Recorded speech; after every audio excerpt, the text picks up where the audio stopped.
Ayan. At haba po siguro naghihintay tayo, ay dapat pala po bawat bayan may mga nakahandang pagtatanghal ng kanilang mga talento. Ano po? So ngayon po, tatawag po kami ng bawat bayan. Sino po dito sa atin ang may nakatagong talento na gusto nating i-showcase dito sa MSC Gymnasium? Ano po? So maya-maya po, tatawag po kami ng isa sa bawat bayan na nandito. Kaya isipin nyo na po kung sino po yung ibo-volunteer ninyo dyan. Pwede pong kumanta, pwede pong sumayaw, pwede pong kumain ng buhay na manok kung meron po kayong dalang buhay na manok dyan. Ayan, uunahin po natin. Ito po ay alphabetical order. Ano po? So, maya-maya po ng kaunti. Ano po? Muli po, sa mga hindi pa po nakaregister, nakakapirma sa ating attendance, mangyari lamang po na makipag-ugnayan po tayo sa mga registration committee natin na nandiyan sa labas.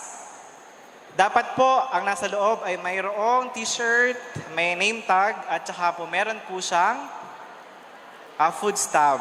Ano po? At saka syempre yung seat number.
Hello.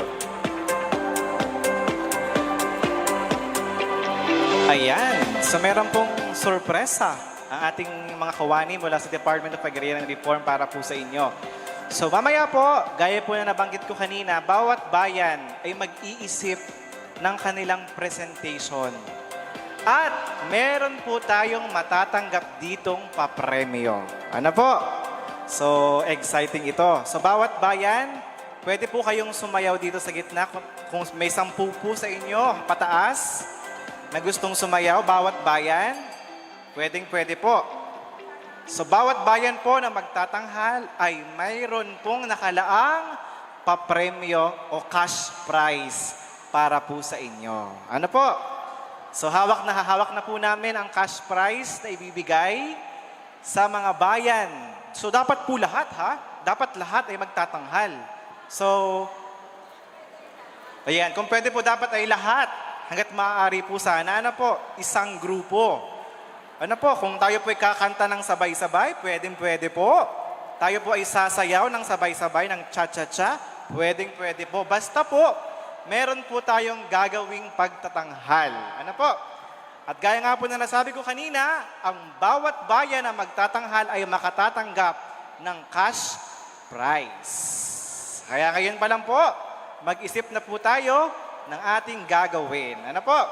So for the meantime po, mayroon po tayong mga ipapalabas na mga videos tungkol po sa ano ang ginagawa ng Department of Agrarian Reform, ano ang bago sa DAR, ano ang RA 11953, ano ang project split, at kung ano-ano pa.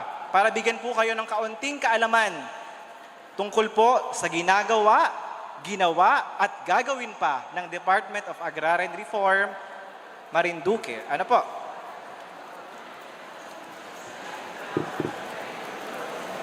Ayan, ina-advise din po natin ang bawat munisipyo, ang ating mga MAROS, at ang mga staff po na pakialalayan na lamang po natin ang ating mga bawat bayan sa paghahanda ng kanilang mga presentation mamaya o pagtatanghal. Ano po, kung kailangan po ng mga music, pakisabi na lang po sa amin, paki-coordinate na lang po para po ma-research na po namin o ma-search na po namin o ma-download ang mga kailangan po ninyong music. Ano po? Para po sa presentation mamaya. Muli po ha, may nakalaang gantimpala sa bawat bayan na magtatanghal ngayong araw. Ano po? Ito po ay cash prize. Kaya ano pang hinihintay natin? Practice na. Sabay ganon.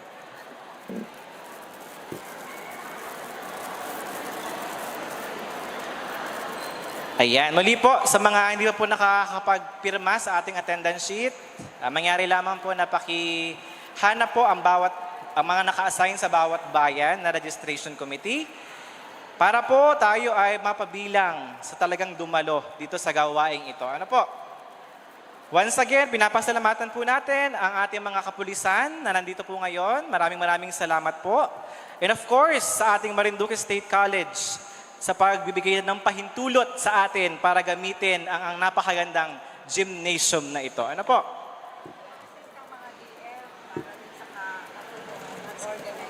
Sige po.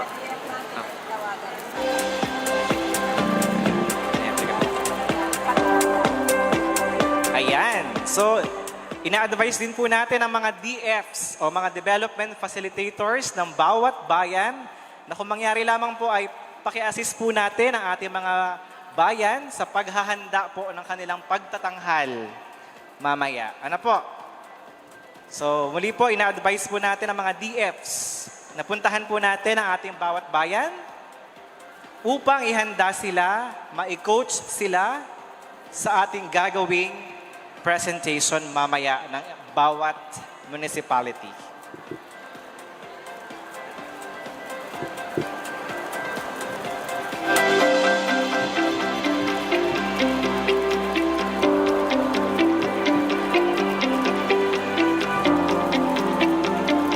Ayan, parang mukhang parang pantay ngayon ang bilang ng kababaihan at kalalakihang nandito sa bulwagang ito. Isang pagpapatunay na binibigyan natin ng kalakasan at ng tinig ang ating mga kababaihan na magkaroon din ng sariling titulo ng lupa.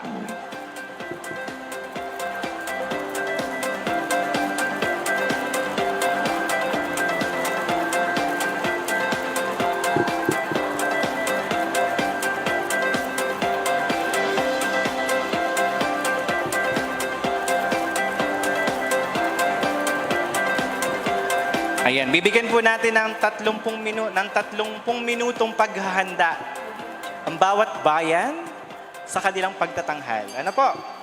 Sumali po sa ating mga DFs, paki-coordinate na lang po ang ating bawat munisipyo sa kanilang gagawing pagtatanghal. Ano po? Ini-encourage po namin na sana as a group. Ano po? Pero kung may kakanta po na isa, okay lang po. Basta po nandun po lahat sana dito sa unahan yung bawat bayan. Ano po?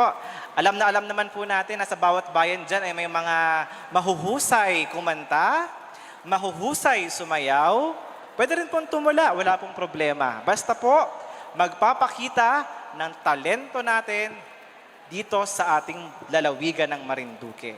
Sabi nga, ang mga taga Marinduque ay mahuhusay at malilikhain. So ngayon, titingnan po natin ngayon yun at papatunayan sa lahat na tayo ay creative, na tayo ay artistic, na tayo ay mahusay sa iba't ibang larangan.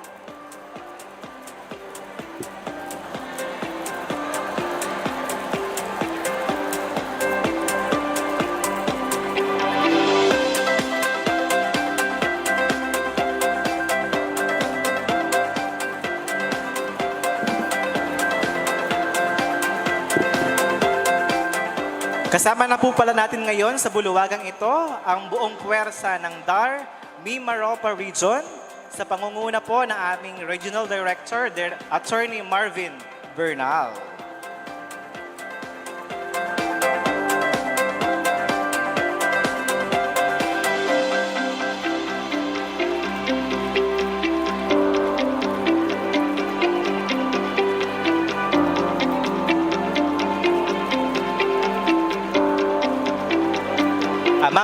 pala sa pagtanggap po natin ng mga titulo natin, ano po, sa bawat bayan, pag po tinawag na po ang inyong bayan, lahat po ng ARBs o mga beneficiary sa bayan na iyon ay tatayo. Ano po? Subalit, ang pupunta po dito sa gitna ay 10 lamang. Ano po? Kung sino po yung 10 tao o beneficiary po natin na kino-ordinate na po ng ating mga DFs. Ano po? At habang tinatanggap po nila nung 10 pong yon, yung titulo, ay mangyari lamang po na mananatili po kayong nakatayo. Ano po? So, sunod-sunod po yon. Maliwanag po ha? Ang tatayo lamang po, ang lalakad papunta sa unahan ay 10 ARBs. Ano po? At isa po sa kanila yung tatanggap mismo ng sama-samang titulo. At habang tinatanggap po nila iyon, lahat po ng mga tagabayan na iyon ay mananatiling nakatayo. Ano po? Maraming salamat po.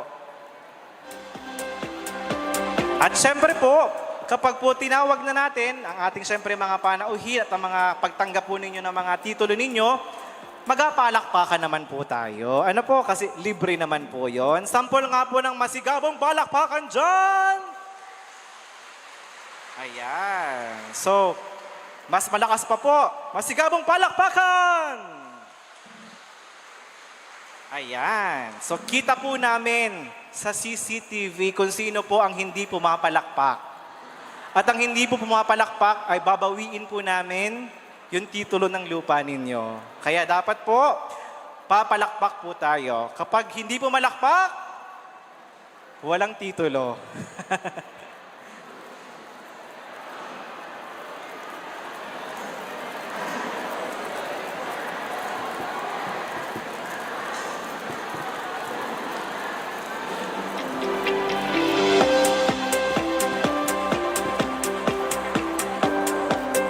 Nakapag-usap na po ba tayo ng ating itatanghal?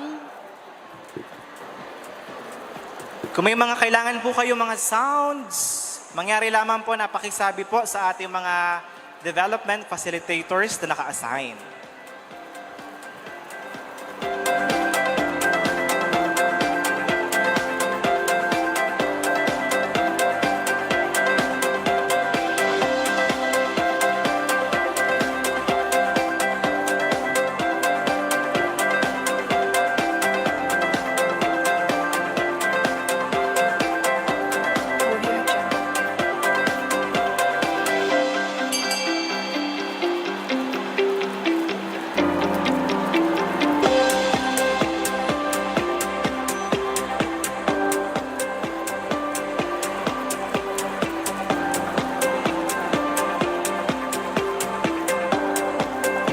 And so muli po, we would like to acknowledge the presence of the DAR Regional Office of Mimaropa, headed by our Regional Director, Attorney Marvin V. Bernal, together with Ma'am Josefine M. Lopez, our Assistant Regional Director.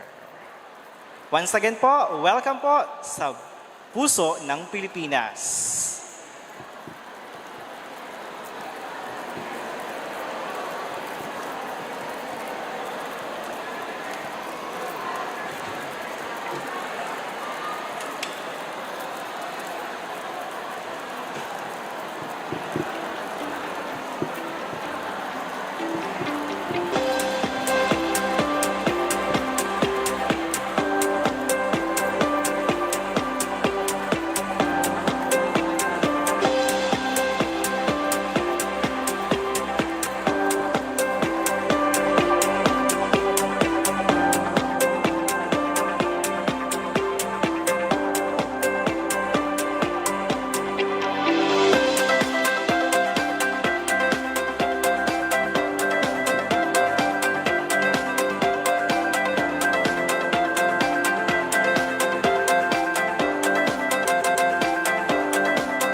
Maraming salamat sa ating Executive Secretary, Secretary Lucas Bersamin.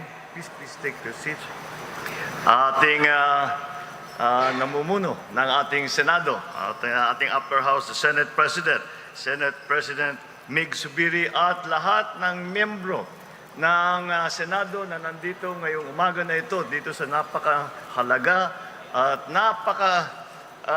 makahulugan na Hello okasyon. po. Ayan, so para sa kaalaman The, po ng Agrarian lahat, Reform ito po yung Secretary, nangyaring we have ceremonial just heard signing from, po Agrarian na Reform ating Secretary Conrado, IRR ng Australia. bagong batas po na inaprubahan ng ating Pangulo, gusto ko sabihin ang si New, Lolo Condring, pagka ang New nakita Agrarian ko yung Reform Agrarian Emancipation Act Reform. o RA But you are holding up the 11953. tradition Panoorin po that, natin. Our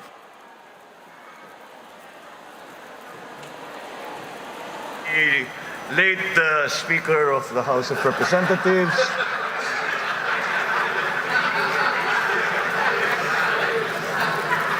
actually, he's just late. He's still okay. He's still alive. Speaker Martin Romualdez and the members of the House of Representatives, without whose important support we could not have done any of this. The members of the cabinet here present, I think we will notice that halos kumpleto ang kabinete ngayong araw na ito dahil talaga ay napakahalaga nitong ating ginagawa ngayong umagang ito. My fellow workers in government, ladies and gentlemen, magandang umaga po sa inyong lahat.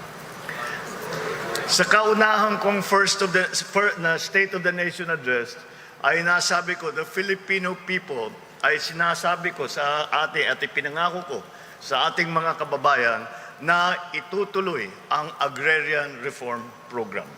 I am here today to build on that promise because our beneficiaries deserve nothing less.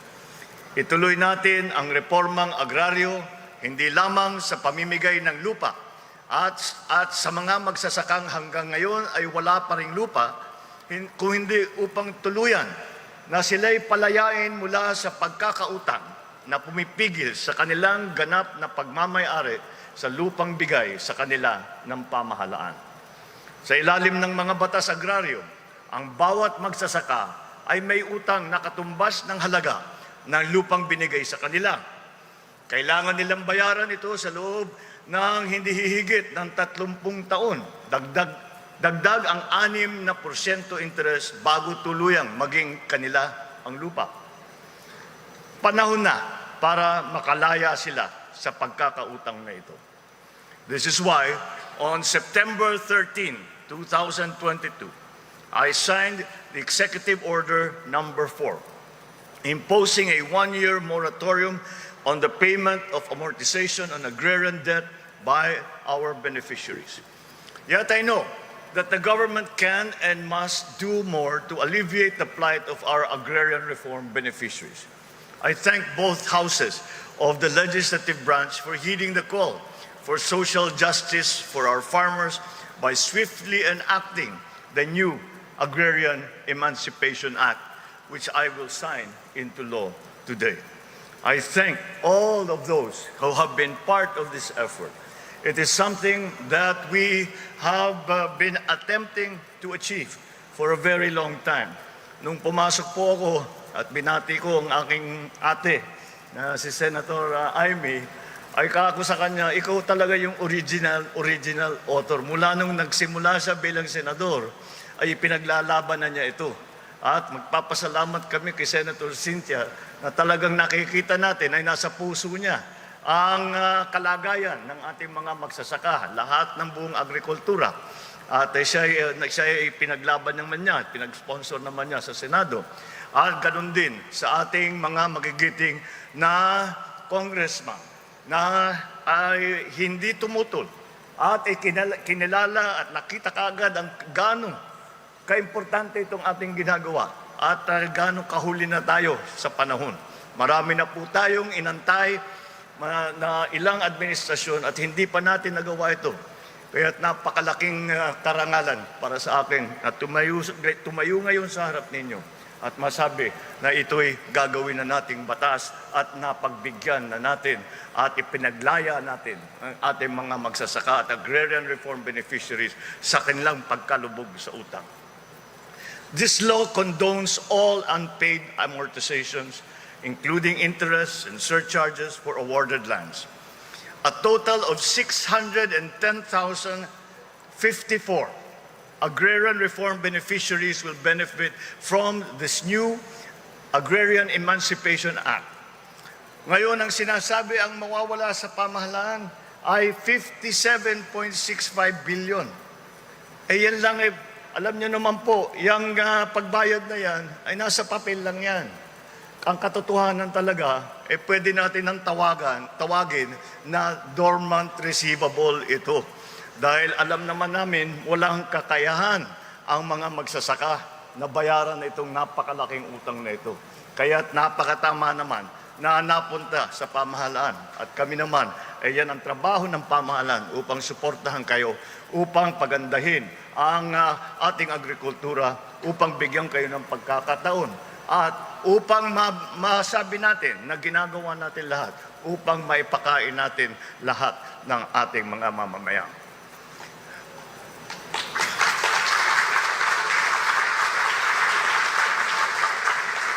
The government will also assume the obligation of our beneficiaries for the payment of just compensation to landowners under the voluntary land transfer or direct payment schemes for the benefit of 10,201 ARBs, with a total payable of 206 million pesos.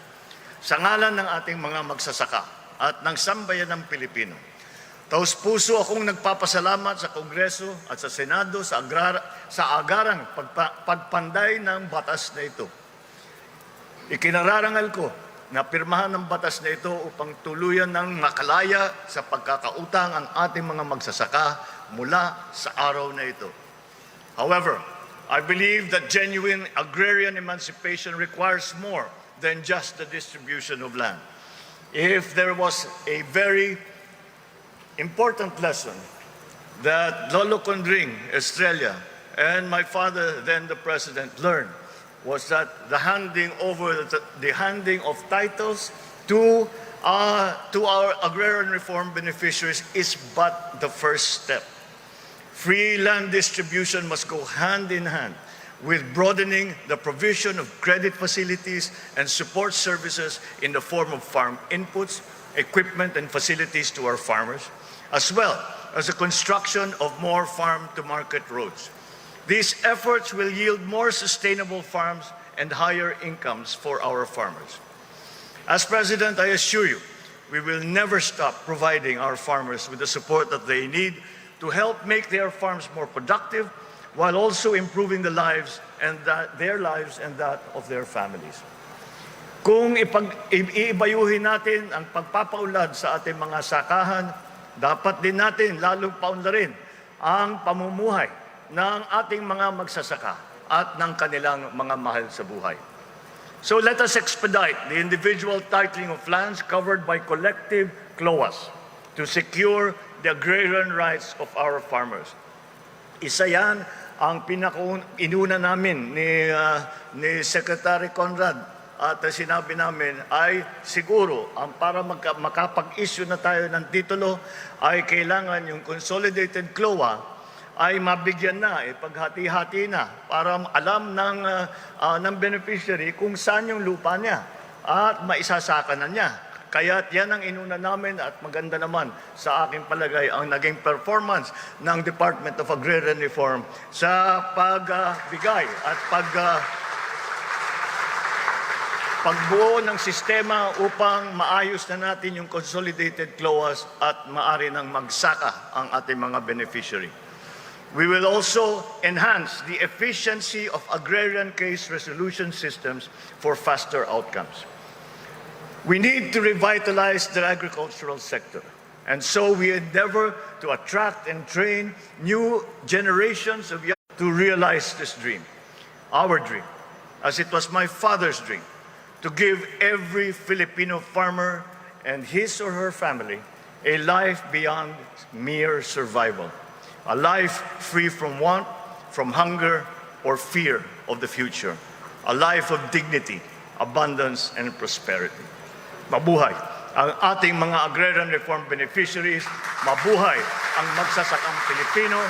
Maraming salamat po sa inyong lahat.